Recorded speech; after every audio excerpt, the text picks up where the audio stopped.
It's my privilege now to introduce a man who has taught me a lot about lifestyle practices.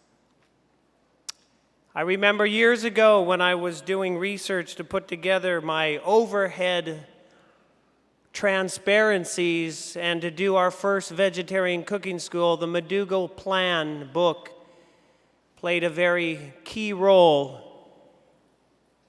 in providing the information I needed to support a vegetarian lifestyle. I've had the privilege of interviewing Dr. John McDougall 2 to 3 times, I believe it's been, on KYCC. In fact, we had him on just a week ago on Tuesday, and it was a wonderful, wonderful show. I'm happy to have him here today in Lodi, and I know that his message is going to change many, many lives.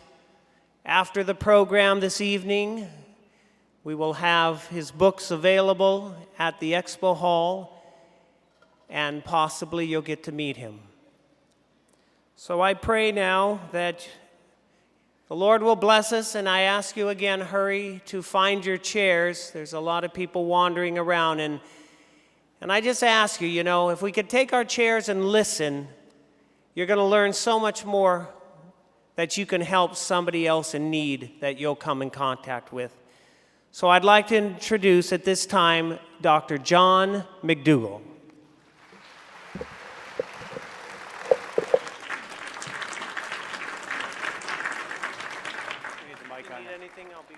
Thank you. Thank you. And good afternoon. What a nice way to get you ready for a presentation. A nice song, a lot of good spirit. It's a real opportunity for me to talk to you. Many of you have been interested in good health and vegetarian diets for a long time. Many of you have been interested but not been able to do it. And hopefully, over the next couple of hours, I'll be able to give you the keys, the little bits of information and encouragement that will help you make the changes that you've been trying to make. We only have one life to live, right? We might as well live it looking and feeling as wonderful as we can. I was driving over here today, and I left early. If I hadn't left early, I probably wouldn't be here now because there was an accident on 12.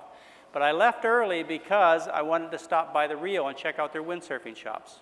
I'm 53 years old, and I'm a windsurfer.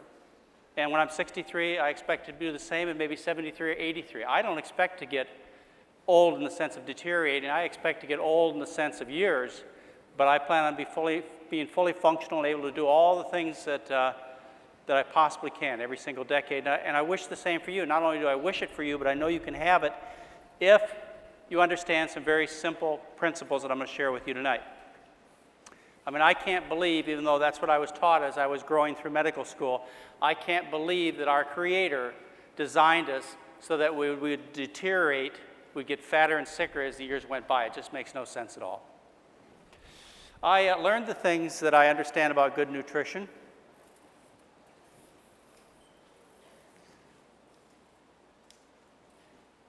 I learned the things that I'm going to share with you today back in between 1973 and 1976. I was a plantation doctor on the Big Island of Hawaii, and my job was to take care of Filipinos, Japanese, Chinese, and Koreans, first, second, third, and fourth generation. And my experience with these patients really laid the foundation for what I'm going to share with you today in my entire medical practice. The first thing I learned from my patients was my limitations. I went out into the practice of medicine like every doctor does with the idea that I was going to do these wonderful things for people because, as you all know, real enjoyment in life comes from helping other people. And so I was going to go out and help create all these wonderful medical miracles just like Ben Casey, Dr. Kildare, and Marcus Welby did. And I started practicing medicine, I found out just how short I came up on almost every single patient. I was able to dramatically benefit, cure, help very few of my patients. As a matter of fact, I contributed to the ill health of the patients often by the things that I did. So I realized my limitations by taking care of these patients in this small plantation community. The second thing that my patients taught me was the proper way to eat.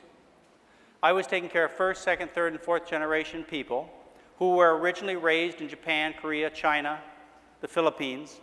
They learned a diet of rice and vegetables. They brought that diet with them to Hawaii. They kept that diet throughout their life. Their children started to eat more and more rich American kind of foods, and the grandchildren were fully Americanized in their eating habits. And what I saw was the first generation patients were never fat. They never had diabetes, breast cancer, colon cancer, prostate cancer, heart disease, strokes. They were fully functional into their 80s and 90s. I mean, this was usual. And as the generations passed, what happened is the people got fatter and sicker. And the third thing that my patients taught me is they taught me that the excuse that I was taught to give you as to why you were sick was invalid. What I was taught to tell you when you came to me and asked, why am I sick? I was supposed to blame your ancestors. Why do I have high blood pressure? Well, it runs in the family. Well, why did I get breast cancer? Well, didn't Aunt Millie have breast cancer? And why did I have a heart attack? Well, Dad had a heart attack, didn't he? Well, I had a problem. My first generation patients had none of these difficulties, and neither did their parents or grandparents. It only started running in the family after people changed to the rich Western diet. Well, I stayed in Hawaii and the Big Island for about 3 years, and then I returned to Oahu where I finished my residency program, and I became a board-certified internist. What that means is that I know the things that other internists know, but I also know some other things that are really important. Many of the things that I knew got me into difficulty during my training period. And I had this ongoing conflict with my chief of medicine, and he was very concerned about me and my interest in food. And I remember my parting meeting with this man. He called me into his office and he said, John, I think you're a good doctor. And he says, I really like your family, but I'm afraid you're going to starve to death with all your crazy ideas about food. He says, all you're going to do is collect bums and hippies. This was 1978 when the radical fringe ate brown rice and brown bread. So I said to him, well, that may be the case. It may be just bums and hippies that I collect in my practice, but I've got to do the right thing. I can't send people to surgeries that I know will do them harm. And that's not to say all surgeries do harm. There's some really great miracles in medicine. And I can't put them on pills that I know that will do them more harm than good. And again, there are some wonderful pills, but a lot of the things that I was asked to prescribe to people, a lot of these pills were hurting them. And then I said to him something that became the backbone of my practice, and it really applies to this group. I said, I don't believe it will be bums and hippies that I collect in my practice. I told him, I said, the people that I collect in my practice will be successful people. People who want a great life, who've worked hard to build businesses, get an education, establish community, good community and family relationships. What I said to my chief of medicine is that when these people along the way of life stop and assess their situation, and they say to themselves, look at me, I'm such a big success. How come I'm so fat? How come I got to take these pills every day? And how come I feel so sick? And how come I risk losing everything in a moment from a tragedy like a heart attack or breast cancer? How come I'm in control of everything else in my life except my health? And I told my chief of medicine, when people ask that question, I'm going to be there. And I'm going to be there with another set of rules. And they're going to look at what I have to say, and they're going to say, yes, it's logical, and it's solidly scientifically backed. And yes, it does require some effort, but a minuscule amount of effort compared to what I put into my education, my business, my family. And without my health, I've got nothing.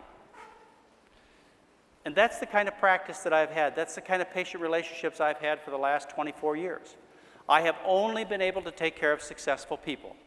Now, it doesn't mean you own a bank or 100 acres on the coast, but it means in one way or another your life is so important to you, and the success of that life is so important to you that you realize that you have to take that next step of enjoying excellent health. And if you have the right set of rules, which you will have by 8:30 tonight, then you will have that opportunity to stay healthy and to heal a lot of the problems that you may suffer from. I left Hawaii in 1987 to run a program at St. Helena Hospital in the Napa Valley. And I've been running programs there actually since 1986. We take people with problems of chronic disease, chronic obesity, chronic heart disease, diabetes, chronic arthritis. We take people with these chronic problems and we teach them a diet and lifestyle that allows them to recover. Now, I'm going to give you the advantage of that information, but if you don't learn it today, then you will have to come to St. Helena and spend 12 days with me and spend $4,500 of your money to learn it. So listen carefully.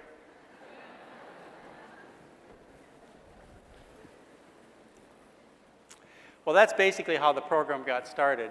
I learned the kind of principles I'm going to share with you by just taking care of people and making simple observations that you can make too. Next slide. I was at a restaurant recently, and the lady came up to me and she said, "Can I take your picture?" You know how they want to take your picture for $10 of my family and myself? And I said, "No, I'm really not interested." I said, "But would you take a picture of that family off to my left?" And so they took a picture of these people right here. And these were first and second generation Japanese people. And they were sitting enjoying dishes based on rice and vegetables, looking very trim and very healthy. And then I said to the lady who was taking the pictures, I said, "Will you take a picture of these people on my right?" Next slide.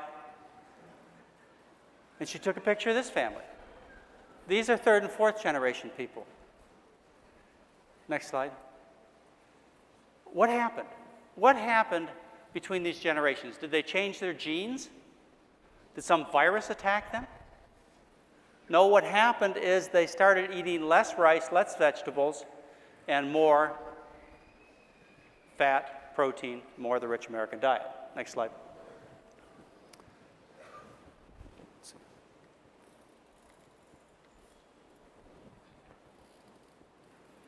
And you can see this yourself. You know, there's a lot of controversy out there in the world as to what is the healthiest diet. And people tell you carbohydrates are bad for you. And I lecture and I debate some of these people, like Barry Sears of The Zone and Robert Atkins and Dr. Boutte of the Sugar Busters. The Hellers I've debated in the last year. These people are all telling you that carbohydrate is bad for you. You should eat more protein, more fat. Maybe you're not listening, but some of your friends are listening. And maybe you're not confused, but some of your friends are confused. But I'll tell you how to straighten them out. It's the way I start each and every one of those debates. If carbohydrate were bad for you, when you look to Japan, you'd see fat, sickly, lethargic people. And when those Japanese people moved to the United States, they would get thinner and healthier. Is that what you see? As they eat less carbohydrate and more protein and more fat? Of course not. And you can do that with any population on the globe. Take a look at the people in Africa. Trim, healthy, hardy people, they suffer from diseases that we've conquered, like malaria and cholera. People in the Middle East, the same thing, eating 71% of their diet is carbohydrate. And then the people in the Far East, eating a diet based on rice and vegetables. When these people move to the United States or Western Europe and change their diet, eat less carbohydrate, they get fatter and sicker. As these people change their diet in their own country, you see the same thing. For example, in the Middle East, you probably watched the Middle East conflict about, what was it, 12, 13 years ago? You see a picture of the hardworking, hardy people from Saudi Arabia living on 71% carbohydrate, and the next shot would be of the prince or the king, fat, greasy, and bald. So when somebody tries to teach you about good diet, you always go back to the world picture and you'll be able to figure it out. In 1957, the first case of rheumatoid arthritis was described in Africa. In 1960, the first case of lupus was described in Africa. In the United States, the African American, the black person in this country, has the highest incidence of both of those diseases. What happened in 40 years and a move across the ocean? Did they change their genes? Of course not. They changed their diet. Next slide. The U.S. Surgeon General really settled all the issues in terms of diet and disease in his report in 1988. He took 360 scientists, he looked at the literature, he came to the conclusion that the rich Western diet was the leading killer in our country, more so than cigarettes, accidents, alcohol, or anything else. He listed the 10 leading causes of death. Next slide. Of those 10 leading causes of death, he said 5 are due to our diet. These are cancer, heart disease, atherosclerosis, diabetes, and strokes, all diseases that we're going to talk about over the next couple hours.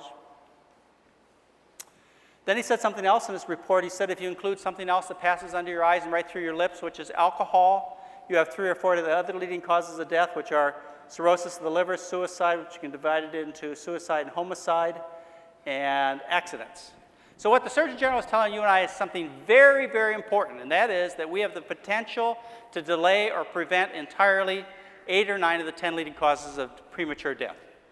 Isn't that neat? I mean, don't you feel good about that you can control your future? It used to be with me that I was a helpless victim. I believed that my future depended upon heredity, bad luck, the wrath of God.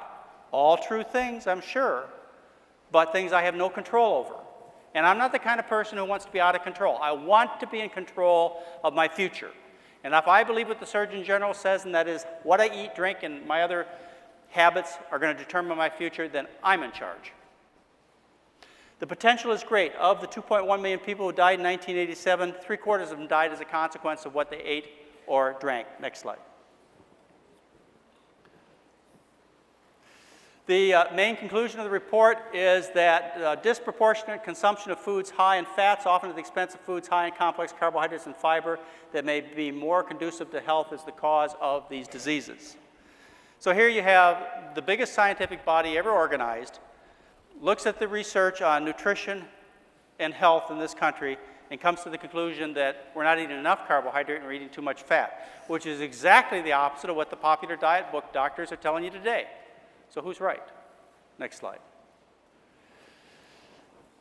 Chronic disease, that's what we have to deal with. You know, modern medicine does a wonderful job when it comes to acute illnesses.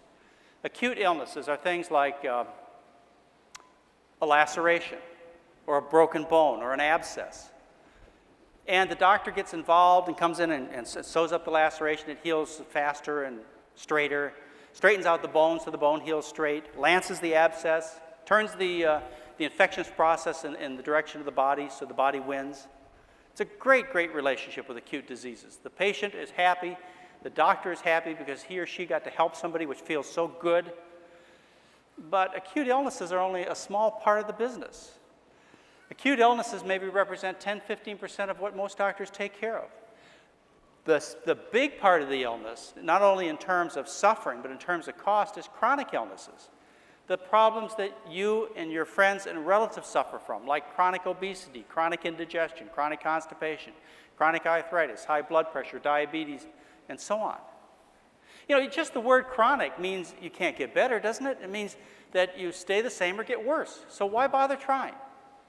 But it would be worth it, not only from an economic point of view, but from the number of people you could help if you could find the cure for chronic illness.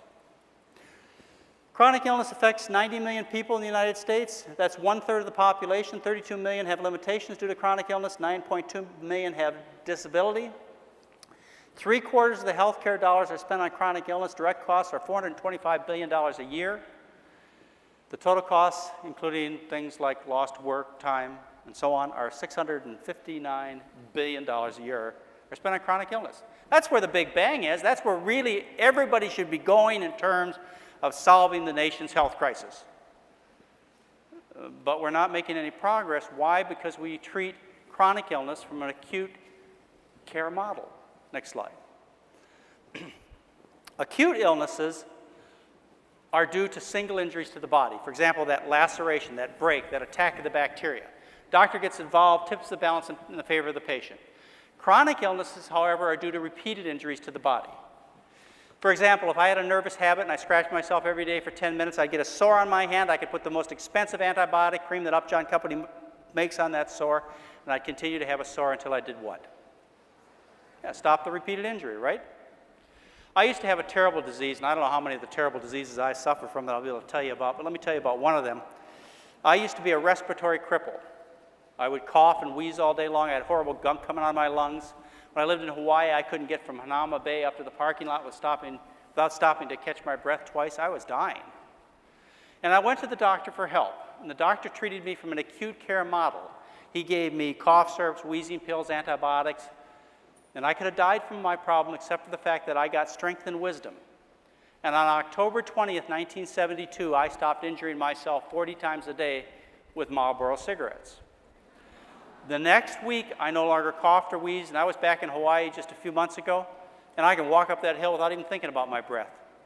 I cured myself of a debilitating, potentially lethal disease by identifying the source of repeated injury and stopping that behavior. So what is the source of repeated injury that causes most of the illnesses in our society? Next slide.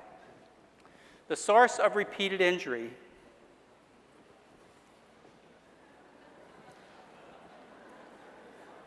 is 4 and more feasts a day. We start, at least I did, I don't know about you, but I started out every morning when I was growing up with Easter, and then I went on to Thanksgiving and Christmas for lunch and dinner, and then every night after dinner I had a birthday party. The consequence of that intense, repeated feasting makes people fat and sick. It always has, it always will. Consider, throughout history, most people lived on starch-based diets. Rice in Asia, breads in Europe, later on potatoes, Southern Europe pastas. And what people would do is on occasion they'd have holidays, they'd have festivals, and they would all get together and do unordinary things. They'd take the day off work, they'd dance in the street, and they'd eat special food. Maybe they'd kill a pig and roast it over the fire.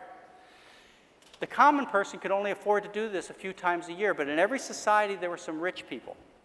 And these rich people, they went to the party and they just had a good old time, and they walked back up the hill to their castle, and they said, hey, let's do this more often. Let's do it 3 times a day, 7 days a week. Do you remember what these aristocrats and kings and queens looked like? They looked like Americans. I could go out on any street in any town in this country and I could cast you a play for King Henry VIII in less than 4 minutes. So the way you get your health back is you put feast back into special occasion. Doesn't mean you can never feast, but you can't have a birthday party every day. And some of you who are in big trouble need to cut out feasting for a while. You might even consider skipping next Thanksgiving and Christmas. You feasted more than 99.9% of the people that ever walked this earth. I mean, what's another feast worth to you? Dying? Next slide. The diet that best supports health is a diet centered around starch.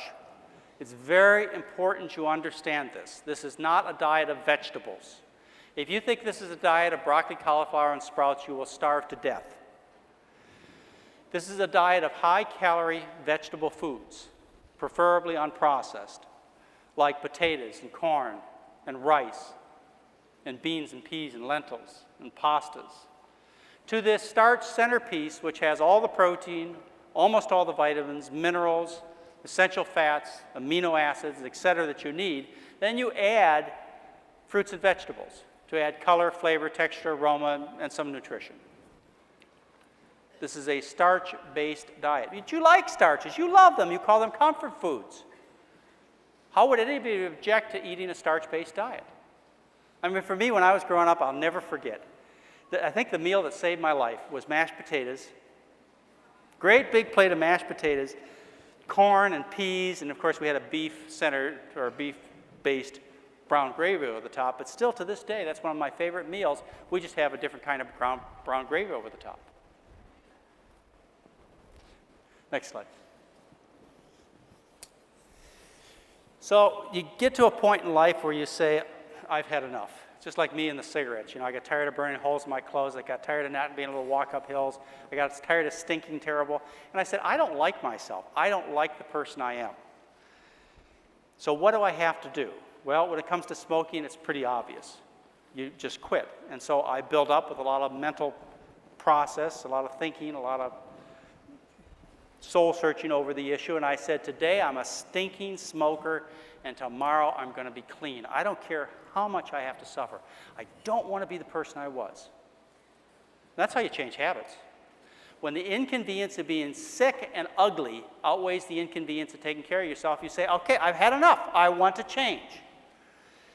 And so you need to get that way with your food and your exercise and maybe other habits that you may have and need to be improved. You say, I've had enough. With the food, you've got to learn a little bit more. And you've got to make the decision. Today I'm a grease ball. And tomorrow I'm going to live on clean food. That's all there is to it. And it will take some effort. It may be a little bit uncomfortable, but I don't want to be the kind of person I was. I want to have a better life. Next slide.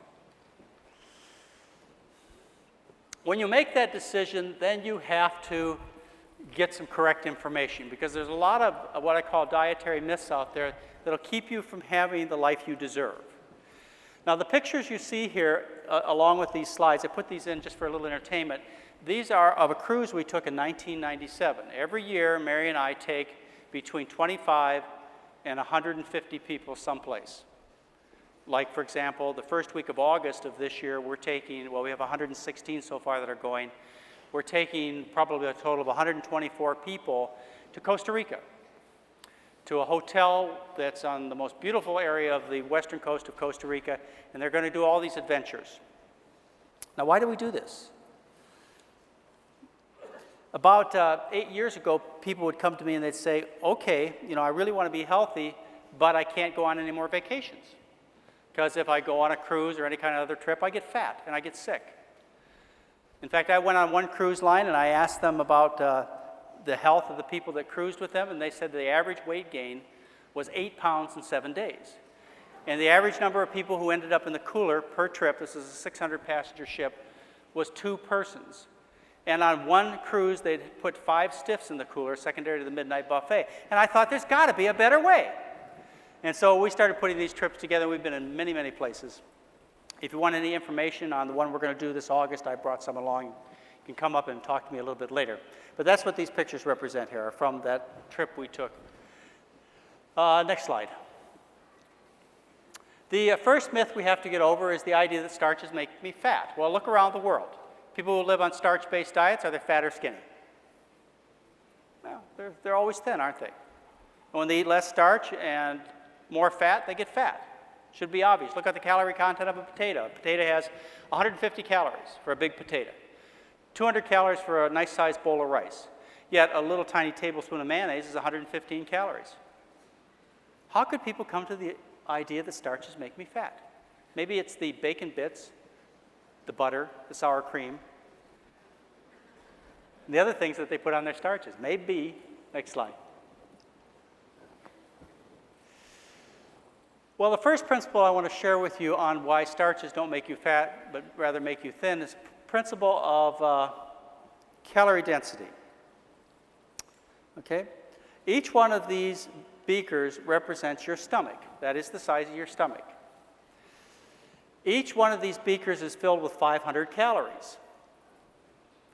You see 500 calories of butter or margarine or salad dressing just barely fills the bottom of your stomach. Leaves you terribly hungry. 500 calories of cheese, well, I know some of you would eat 3 times that much to fill up your stomach, and see 500 calories of meat barely fills the stomach. Whereas you switch to starches, 500 calories of rice almost tops the stomach off, 500 calories of corn tops it off completely, and you can't get 500 calories of potatoes in that stomach. The principle being, when you switch from the American diet to a starch-based diet, you change the calorie concentration of the foods. Actually, you change it 4-fold. So that for the same volume of food, you take in 1/4 as many calories. Now, there are 2 other principles I'm going to share with you this evening that are much more powerful. Next slide. Myth number 2, I need meat for protein. So how do you start to dispel that myth? Well, you might think, let's see. Where do other animals get their protein from? And can they possibly grow skeletons of any measurable size on vegetable proteins? And what you're immediately struck with is that the biggest animals that ever walked this earth were vegetarians, like brontosauruses, hippopotamuses, giraffes, elephants. I mean, if you could grow these massive bulks on vegetables, you ought to be able to grow a puny little human being, don't you think? Next slide. The protein requirements for people were worked out in the late 40s, early 50s by scientists, and they found that men and women needed 2.5% of their calories as protein. All right, what I'm talking about here is that what you eat every day represents 100% of the calories you take in. Well, those calories can come from protein, fat, or carbohydrate. And all that's required to meet your protein needs is that 2.5% of your total calorie intake has to come from protein. Very little. The World Health Organization took these basic figures and they established in 1974 a recommendation for a protein intake that still stands today. and they recommended your protein intake be 5% protein. They gave that figure because they wanted to make sure they covered everybody. People who got malaria, people who got busted up in accidents, people who got burnt, covered everybody. 5% of your calories as protein is what the recommendation has been. Well, look what the foods that I would suggest you eat contain. Rice at 8%, potatoes 11, corn 12, spaghetti 14, oatmeal 15, bread 16, beans, peas, and lentils 26 to 28% protein. It is impossible to design a protein-deficient diet based on starches and vegetables. No scientist can do it, no dietitian can do it, no doctor can do it for a very simple reason.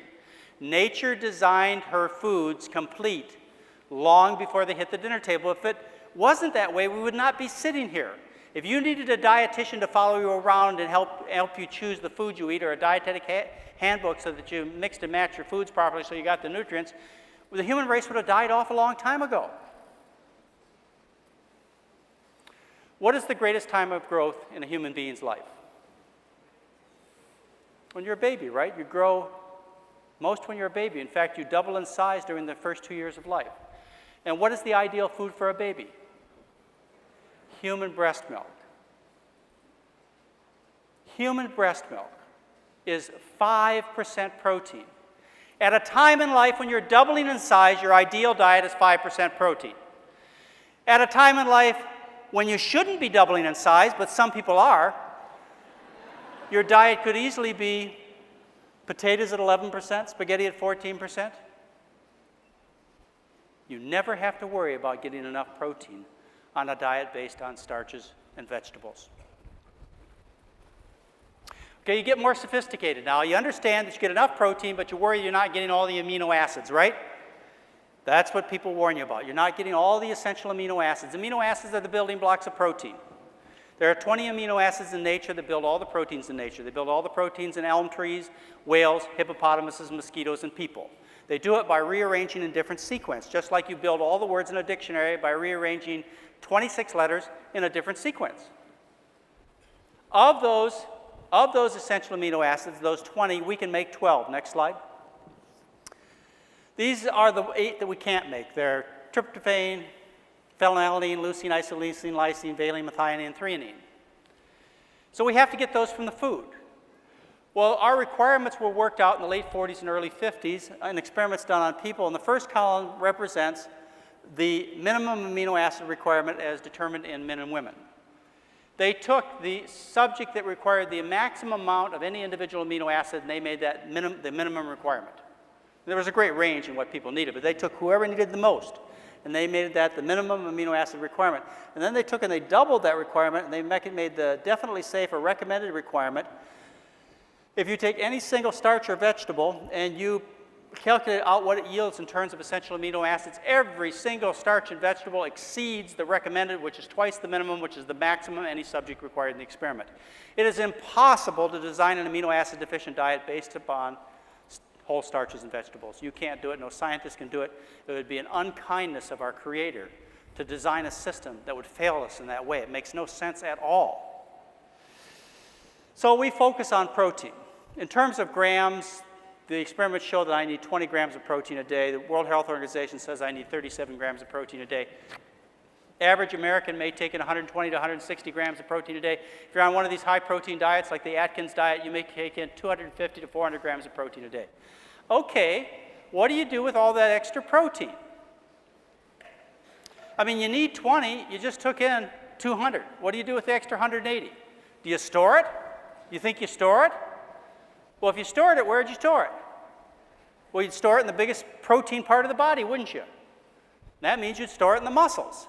And considering the number of cows and pigs and chickens and other high-protein foods that I've eaten in my early lifetime, if that protein were stored in my muscles and I flex my muscles right now, who'd you be looking at? Arnold Schwarzenegger. I'm going to save you the thrill and me the embarrassment. Protein is never stored in terms of dietary excess, ever. Protein's eliminated from the body, and it's eliminated through the kidneys and liver. And in the process of elimination, it overworks the kidneys and liver. And the time-honored treatment for people with failing liver and failing kidneys is a low-protein diet. As a matter of fact, research done over the last 70 years shows you can take people with failing kidneys from all kinds of reasons, polycystic kidney disease, glomerulonephritis, all kinds of reasons for failing kidneys. You put them on a low-protein diet, you slow or stop the progression of the kidney disease, and you keep them off the dialysis machine, which is a blessing, to say the least.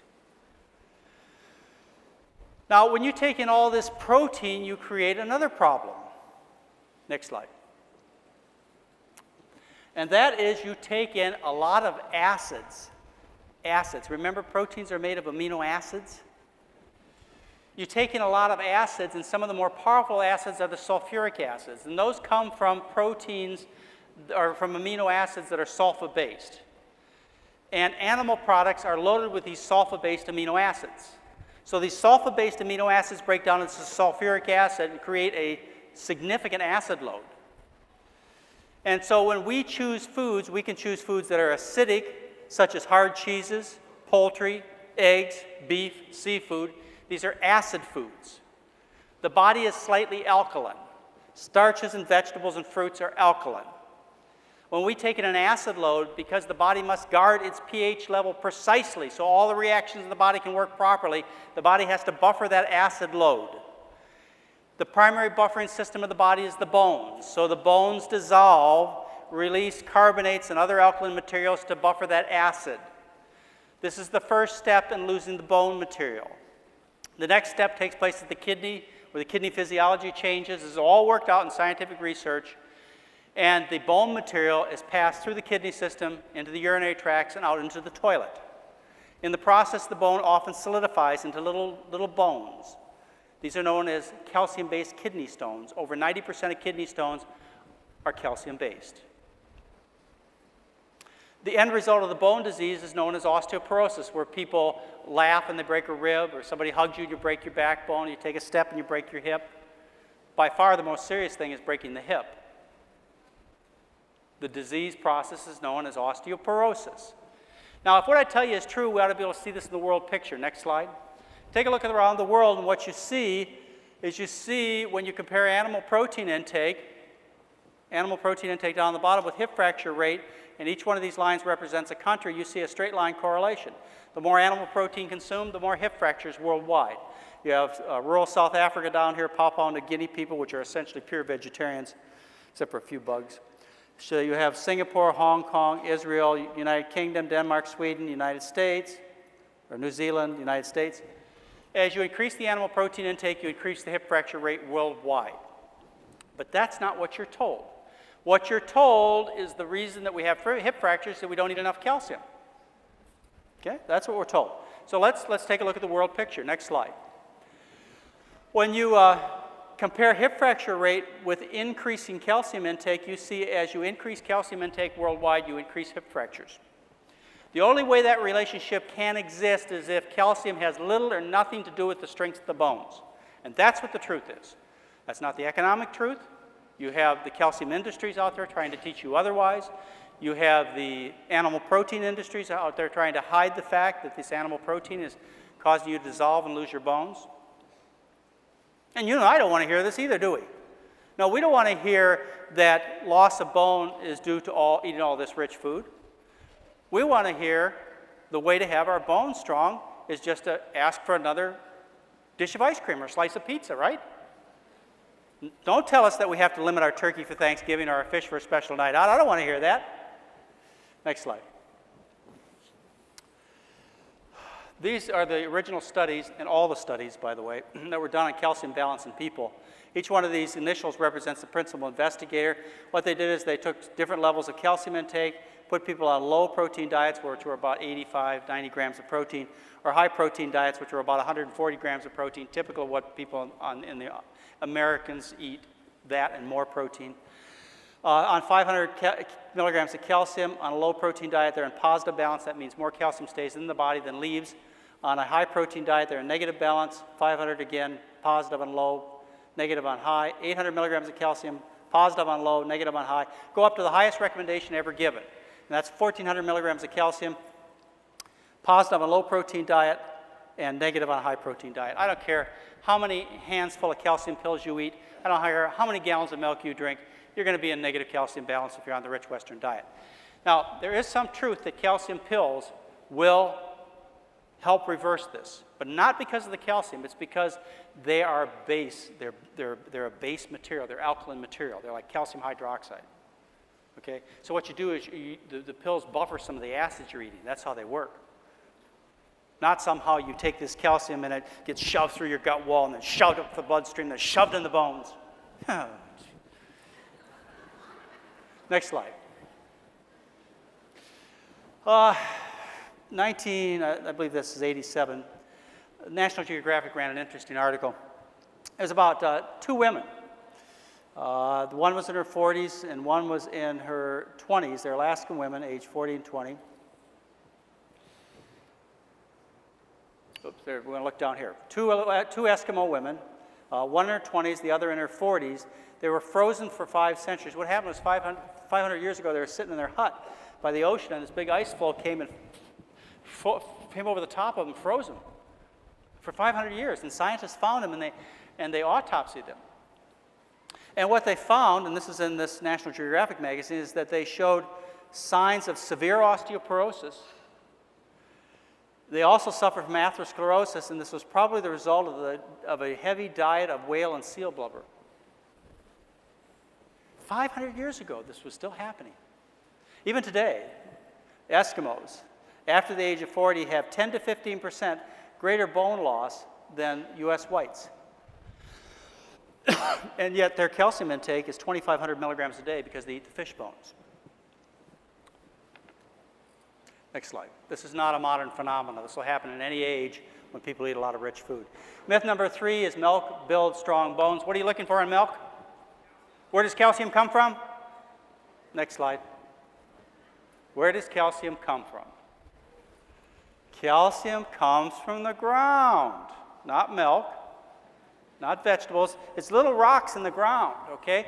And what happens is the minerals, they dissolve in watery solutions like iron and manganese and calcium, potassium. They dissolve in watery solutions, and then the roots of the plants absorb these minerals, and they get incorporated in the roots, stems, leaves, flowers, fruits of plants. And then the animals come and eat the ground. Excuse me, the plants.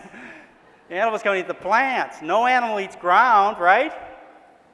You know that, except for a 2-year-old. So what I would ask you to do is to get your minerals from a more original source. And in the case of calcium, you'll never fail. How do I know that? Because there has never been a case of dietary calcium deficiency ever reported in the world literature. There is no such disease. As I just showed you, osteoporosis is not due to calcium deficiency. It's due to primarily animal protein excess. Next slide. Now, when we're taught something that's untrue, we can get into trouble. What people learn in this country is that the way to be healthy is to drink lots of milk. Now, I know a lot of you already figured this out. You figured that this is a serious, very serious bit of misinformation that threatens the health of you and your family. But for those of you who haven't figured this out, let's go through some of the gruesome details about dairy products.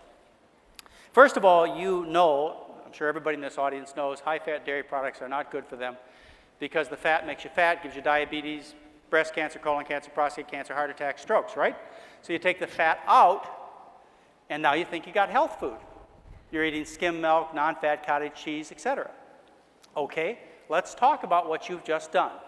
You've taken the fat out and you've increased the relative concentrations of cow milk sugar, which is lactose, and cow milk proteins and things associated with that protein.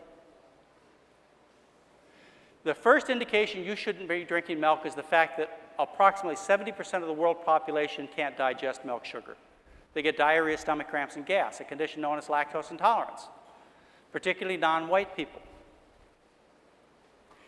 When you look at the protein issue, you find some very important things. Many mothers know this, that the number one cause of food allergy is dairy protein. They go to the allergist or the pediatrician, and they tell them first, get them off the milk. These are food allergies like snotty nose, ear infections, asthma, eczemas, bedwetting problems, allergic reactions to cow's milk. Now, those are minor problems. There are also some major problems, and these major problems are things that we call autoimmune diseases like rheumatoid arthritis, lupus, type 1 diabetes, nephritis, and arteritis. The way you get these is through a process known as molecular mimicry. Let's take type 1 diabetes as an example, because this is a tragedy, and many of you know people with type 1 diabetes, and you'd wish this on no family. It's called childhood diabetes because that's the kind of diabetes that children most commonly get. But half the people with type 1 get it after age 19, so it's not restricted to children. When you look around the world, what you find is a straight line correlation between cow's milk consumption and type 1 diabetes. Investigators took that information back to the lab. They fed animals, experimental animals, cow's milk, and they caused them to develop a reaction where the animal made antibodies to the cow milk protein that attacked the animal's pancreas and destroyed the pancreatic cells. The classic experiment was published in July 1992 in the New England Journal of Medicine on children. They took 150 kids, they examined their blood, kids with type 1 diabetes. They find they all had high levels of antibodies to cow milk protein. Actually, one specific cow milk protein the child was reacting to, and they could narrow it down to a segment of 17 amino acids that antibody was attacking. Now, here's what happens. Most children have an intact gut. Most people do. It can take and block these whole proteins from entering the body, but some people have what we call a leaky gut. Now, you get a leaky gut from eating the American diet, from viruses, from toxins, from taking non-steroidal anti-inflammatories like Advil and Motrin. And the gut barrier, which is only one cell thick, gets denuded. And now the animal protein can get right through into the bloodstream. So what happens is the animal protein is now in the bloodstream, and the body looks at the situation and says, there is cow floating around in me. I must make an antibody against this foreign protein like I would the foreign protein of a virus coat or a bacteria wall. So it makes an antibody against the cow milk protein, but the antibody isn't just specific to the cow milk protein. It also finds the same 17 amino acids on the surface of the insulin-producing cell of the pancreas. And in the process of looking for the ones on the milk, it finds the ones on the pancreas and attaches and destroys. It takes, on the average, 5 to 7 years to knock out a child's pancreas, or adults, and it never comes back. Let's see. These are called autoimmune diseases, and there's similar mechanism involved in the other ones we talked about, like nephritis and artery damage that people get with atherosclerosis. If you want to look this up on the World Wide Web, it's called molecular mimicry, M-I-M-I-C-R-Y. Just put molecular mimicry and cow's milk in your search engine, and you'll get all the information you'll ever need. Cow's milk causes iron deficiency anemia. Cow's milk has no iron in it. The calcium phosphorus complex iron from other sources and prevent it from being absorbed. And the cow milk protein causes bleeding in the gut. This could be microscopic or grossly bloody stools, particularly seen in children. You can't stop the iron deficiency anemia till you take the kid off the milk. Now here's one. This is an infection problem. Boy, it's not a week that goes by that you don't read about a recall. And it's almost always meat products because of a contaminant, like E. coli in the Jack in the Box up in Seattle. Well, it was found in the cheese the next year in Portland. Listeria was found in the cheese in Sacramento a couple of years ago. Salmonella is commonly found in ice cream and milk products. All of these microorganisms that infect animals are a threat to us for a very simple reason, because we're animals. And so these microorganisms that infect a cow, a pig, a sheep, etc., are easily contacted by us. Whereas, I want to point out to you very clearly that diseases that infect plants are not a threat to us. You have no friends with Dutch elm disease or aphids. It's because the systems are so different. Now, how about Odwalla apple juice? Now, there's a plant that made people infected, right? No, it's because the apples fell in the cow doo-doo. That's why you got it. Or how about the hepatitis A virus on the strawberries? It's because somebody made doo-doo on the strawberries, and then they packed them for you. It had hepatitis A virus never infects strawberries. A couple of more interesting infections that people have largely ignored are the infection of our dairy products with bovine AIDS and bovine leukemia viruses. Look this up. Go to the National Library of Medicine and look it up. Bovine AIDS and bovine leukemia viruses, you'll find that over 60% of the herds in this country are infected with one or the other, and usually both, which means essentially 100% of the milk vats are infected with these viruses. These viruses are easily transmitted among different species of animals like goats, sheep, and chimpanzees. They get infected, they get sick. Both of these viruses are known to infect people. Worldwide and nationwide, the incidence of leukemia parallels cow's milk consumption. The last point is, and I know I risk my credibility with you if I discuss this, but I'll try it anyways. the idea that cow's milk actually contributes to osteoporosis. Could that possibly be? Well, let me tell you my thinking on this. All of you are very good consumers. You're real smart people, and you love to be sold at a high level, right? For example, Crest toothpaste. They sold us all because they did it right. They took a group of kids and they brushed them with Crest, another group with a non-fluoridated toothpaste. Those with Crest got 46% fewer cavities. We all brushed with Crest. Now, shouldn't that be the way they sell us milk? Shouldn't they take one group of women, feed them milk, and another not, and then show us the results on their bones? Well, they did that experiment once. The dairy industry paid for it, and they will never do it again.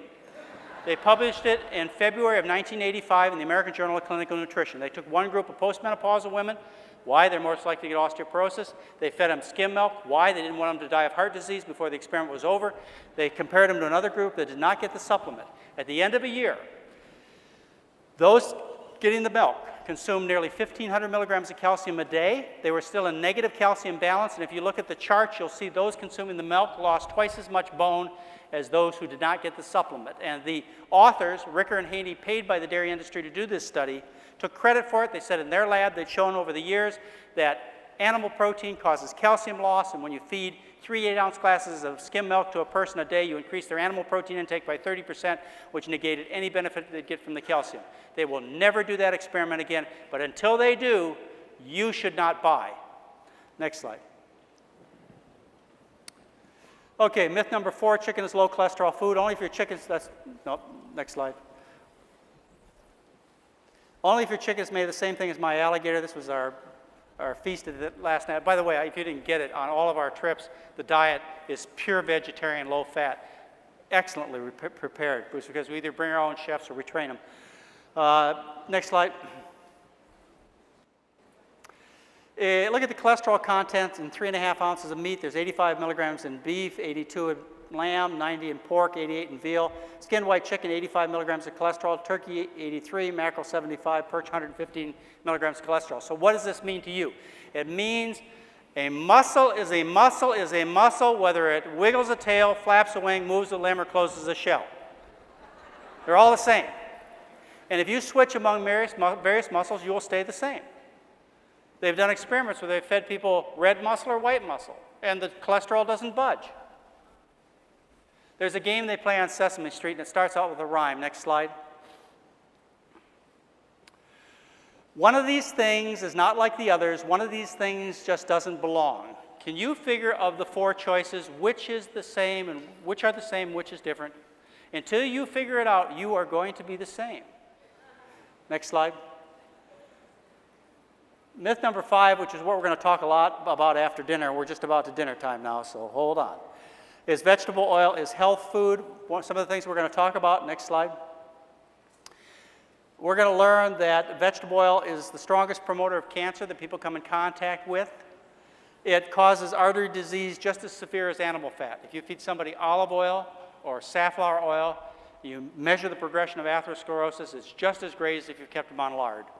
Gallbladder disease is more strongly promoted by vegetable fat than it is by animal fat. The reason you have less heart attacks, even though the artery damage is severe, as we'll talk about next after dinner, the reason you have less heart attacks when you go on vegetable oil is not because the artery damage is lessened, it's because you thin the blood. And so the final act of closing off the arteries, which is forming the blood clot, is inhibited by vegetable fat. Well, you inhibit clot formation, you increase your risk of bleeding, so you're more likely to bleed to death if you get in an auto accident or, say, a hemorrhagic stroke. Now, the last 2 things about vegetable oil has to do with the final destination of that oil. When you eat the oil, it has to be distributed in the body because you're not going to burn it, as we'll learn after dinner. And what the body does is it stores the fats and oils in the fatty tissue. It stores it for that day when there's no food available. It's the metabolic dollar for when there's no food available. It happens to be a day that never seems to come, but that's why it does it. And one thing I want to point out to you when it comes to vegetable oil, next slide. For example, I want to point out clearly to you that olive fat is no more attractively worn than cow, pig, or chicken fat. It's all ugly. And as you'll learn next hour, the fat you eat is the fat you wear. I was just looking up a study of people who ate the Mediterranean diet. This is the new rave, the Mediterranean diet. This is Andrew Weil's big thing, the Mediterranean diet. Andrew Weil loves olive oil, isn't it obvious? There's a study that showed that obese women following the Mediterranean diet had a diet that was 43% monounsaturated fat, most of it from olive oil. Next slide. The other thing that you need to know about olive oil is not only is it worn under the skin, it's worn on the skin. You take your dog to the veterinarian, you ask the veterinarian, how do I make my dog's coat shiny? What does the veterinarian tell you to do? Put oil in the food, right? Put lard, put eggs in the food. Well, folks, on a dog, a shiny coat is attractive. But on people, greasy hair and greasy skin is not attractive. I know this for sure because there is a product that's sold for men to take the shine off their greasy foreheads. So if you are tired of shining like your dog, you should follow the advice opposite of what the veterinarian gives you for your dog. And you will, within hours, have a glowing, clean complexion. Thank you very much.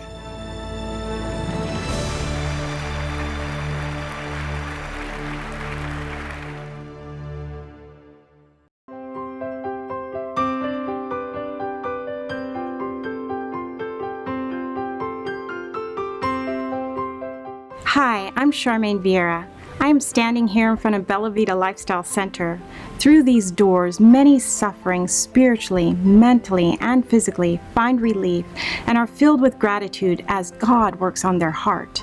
Great light has been given to God's church on health reform. As the right arm of the third angel's message, God's methods of treating disease will open doors for the entrance of present truth to prepare souls for the soon coming of Jesus Christ. Here at Modern Manna, we have successfully led the way in a cleansing and detoxifying program that not only touches the body, but also reaches to soul and spirit. We have found that Christ's method of ministry brings true healing. In Volume 7 of the Testimonies, page 62, we are told, "We have come to a time when every member of the church should take hold of the medical missionary work. RISEN, an acronym for our Remedial and Integrated School of Evangelism and Naturopathy, will empower you to answer the call to medical missionary work. Our program is based on the natural hygiene blueprint of the early pioneers, incorporating the 8 laws of health, cleansing, and detoxification. Learn how you can live optimally and coach people to healing from the diseases of lifestyle. Graduates of our Natural Hygiene Coach certification come from all around the world. They are motivated, resourceful, dedicated, and are making a difference through opening their own lifestyle education homes, coaching individuals, working within their local churches and communities, and broadening workplace wellness opportunities. Don't miss out on our upcoming 14-day Natural Hygiene Coach certification program. To find out how you can be involved with this amazing movement, visit us at www.modernmanna.org and click on RISEN to register for the Fundamentals of Natural Hygiene. This online instruction is a prerequisite course that prepares you to successfully complete the Natural Hygiene Coach certification. Jesus says in Luke 10, verse 2, "The laborers are few." Now is the time to join us. He is waiting.